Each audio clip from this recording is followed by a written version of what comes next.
Toya gedən şəxs döyüləndən 9 gün sonra ölüb. Cəlilabad rayonu Həziyabad kənd sakini 41 yaşlı Qəmbər Yusubov döyülərək öldürülüb.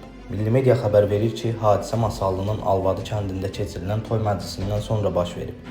Məlumata görə, mərhum həmkəndliləri ilə birgə məclisdə spirtli içki qəbul edib. Daha sonra naməlum səbəbdən həmkəndlilər arasında mübahisə düşüb.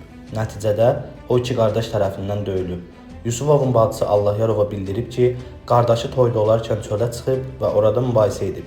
Qardaşımı onlardan biri başı ilə vurub, yıxılıb yerə. Yıxılandan sonra qardaşımın başını yerə çırpıb. Sonra o biri oğlan daşı götürüb qardaşımın başına vurmaq istəyəndə əlindən alıblar. Gördüm ki, qardaşım yaman gündədir. Üzü gözü şiş idi, görmürdü. Dedim xəstəxanadan çıxma, həkim nəzarətində qal. Mayın 28-də döyülən şəxs əraziyə yaxın olan Masallı rayon xəstəxanasına çatdırılıb. Ağır bədən xəsarətləri alan şəxs sonradan müalicədən imtina edərək evə qayıdıb. Bir neçə gün sonra vəziyyəti pisləşib və iyunun 5-də Cəlilabad rayon mərkəzi xəstəxanasına aparılıb.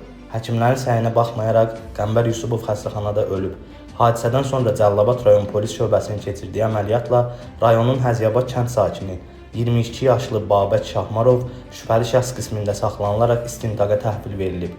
Baş vermiş hadisə ilə bağlı istintaq davam etdirilir.